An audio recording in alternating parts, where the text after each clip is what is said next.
Hi, this is Michael Altos, and we're continuing our discussion of the coagulation system, and this is video part 2. Before we spoke about unfractionated heparin, which is regular heparin. There's also low molecular weight heparin. The most commonly used substance is enoxaparin or Lovenox. It works the same way, binding to antithrombin 3 and activating it, but it also has activity against factor 10A. Low molecular weight heparin has less protein binding compared with the unfractionated heparin, and this leads to more consistent and predictable pharmacokinetics. So in fact, laboratory monitoring is not routinely used, and Lovenox doesn't really have much effect on the PT or the PTT, although you could follow their anti-factor 10A assay if you wanted. Low molecular weight heparins have a longer elimination half-time, and this allows it to be dosed once or sometimes twice a day. Usually surgery is delayed for 12 hours after the last dose, and low molecular weight heparin is cleared renally, so this amount may be prolonged in patients who have significant renal disease. Protamine does not reliably reverse low molecular weight heparin. It only neutralizes about 65% of the anti-10A activity.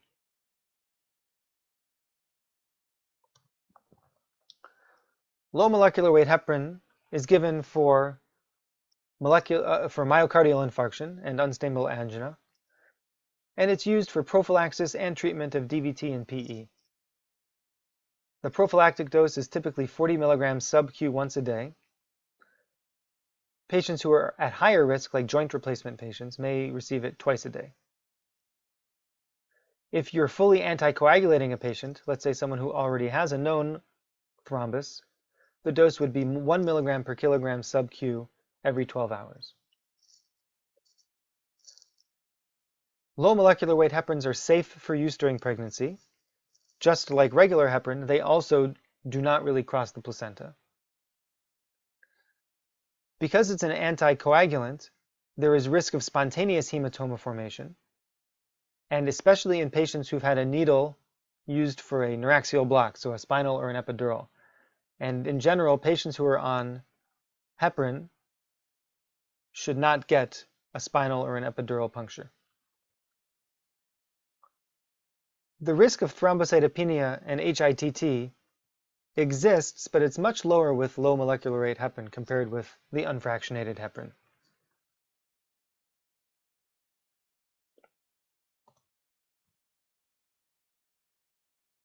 That's it for our discussion of low molecular weight heparin. Because of its ease of dosing, patients can be sent home on this drug and taught to self-administer the medication.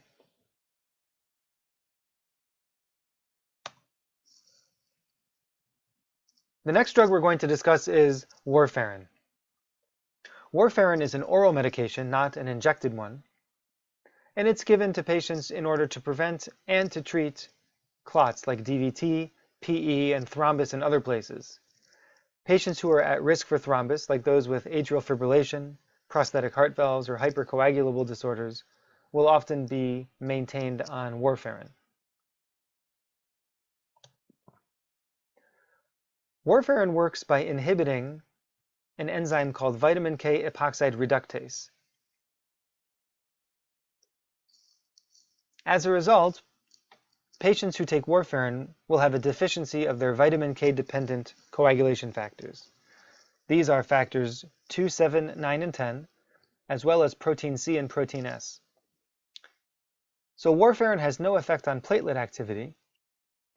The first effect when Warfarin is started is to inhibit protein C and protein S.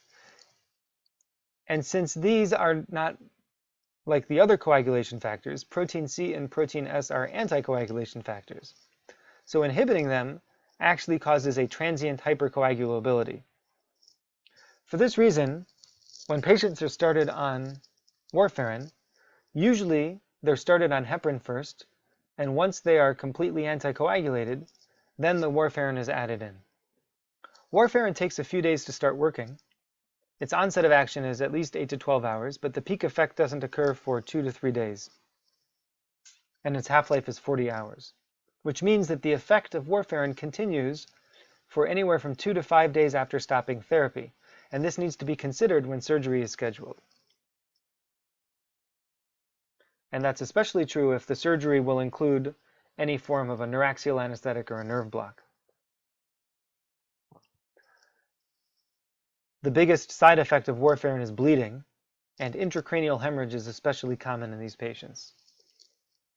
If a patient is bleeding, the treatment is to give vitamin K, since warfarin inhibits vitamin K. The dose is 1 to 5 milligrams. It can be given subcutaneous, IV, or IM, and it will improve the PT within about 6 to 8 hours, which is pretty slow. Many people like to avoid giving vitamin K IV, or else they give it very slowly. There is some risk of allergic reaction or other side effects. A faster way to reverse warfarin is to give FFP, and this is to replenish the vitamin K-dependent coagulation factors.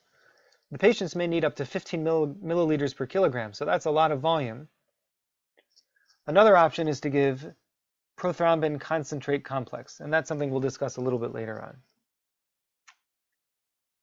Recombinant factor 7A is no longer considered an appropriate treatment to reverse warfarin. Now, unlike heparin, warfarin does cross the placenta.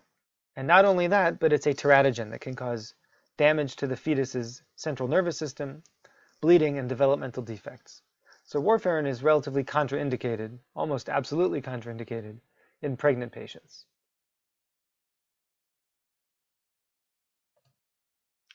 Warfarin is metabolized by cytochrome P450 subtype 2C9. And as a result, there are interactions with many other drugs. Antibiotics, barbiturates, phenytoin, proton pump inhibitors all share metabolism pathways with warfarin.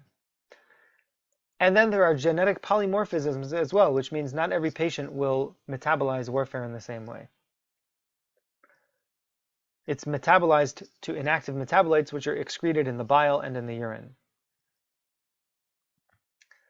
Warfarin also can have different effects on different people based on their diet, because as your dietary vitamin K changes, the clinical effect of warfarin will be altered. Because the dosing is so unpredictable, patients need to have their prothrombin time, or their INR, measured to see their response to Coumadin. Usually we're shooting for a target INR of 2.0 to 3.0, where normal is 1.0. And remember that warfarin is 97% protein bound. So we see here a lot of things that a patient could change as far as their diet, or their condition of health, or the other medications they're taking, which could drastically affect their warfarin levels.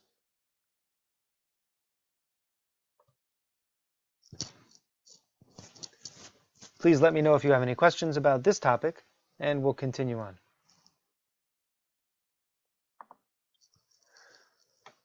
The next set of drugs we're going to discuss are the thrombolytic drugs. Sometimes people call them clot busters. These include streptokinase, alteplase, and tissue plasminogen activator, or TPA. These drugs activate plasminogen into plasmin, and as we said at the beginning of this discussion, plasmin destroys clots. When they're given IV, a systemic administration, patients run the risk of developing spontaneous bleeding anywhere in their body, especially in the central nervous system. This is even more of a risk in patients who've had any sort of recent trauma or surgery. Systemic thrombolytic drugs are commonly given to patients who are having an acute coronary syndrome or a stroke.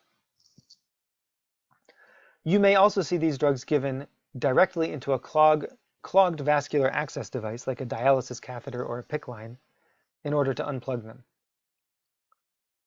At a more advanced center, you may see them giving these drugs directly to a clot. For example, an interventional radiology or neuroangio procedure could feed a catheter up to the site of the clot and administer small doses of TPA onto the clot to try and dissolve it. This would spare the patient all of the systemic risks.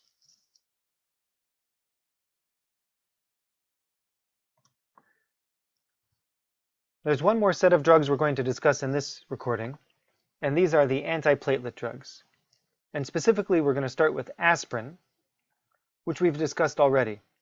Aspirin is an NSAID, which inhibits COX-1 and COX-2, and because of its COX-1 activity, it irreversibly prevents platelet aggregation. Patients commonly take aspirin in prevention of stroke, myocardial infarction, and to prevent occlusion of coronary or other stents. Patients who are high risk, let's say those who have stents or several stents, or if they have coronary disease or neurovascular disease, then mostly those patients should continue taking aspirin throughout their perioperative period.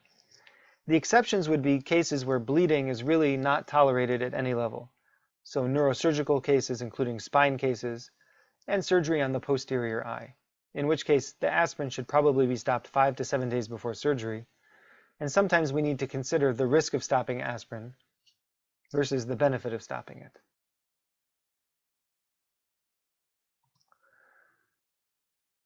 Other antiplatelet drugs that you may see are the ADP receptor inhibitors.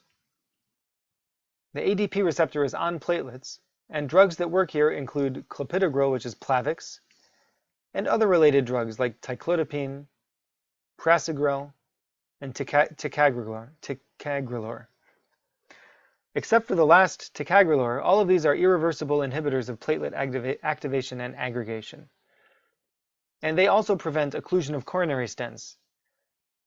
And together with aspirin, they can be very potent. Most patients who get a new stent are started on what's called dual antiplatelet therapy, and that would be a combination of aspirin and one of these drugs here. Drugs like Plavix should be stopped 5 to 10 days prior to surgery to avoid significant bleeding during surgery. Patients should not get regional anesthesia during this time. And if a patient needs emergency surgery or has overdosed on these drugs, you may want to consider a platelet transfusion in order to give fresh platelets that won't be inhibited. Not surprisingly, the biggest side effect of these drugs is bleeding. We'll stop here and pick up on the next recording for the last part of this discussion.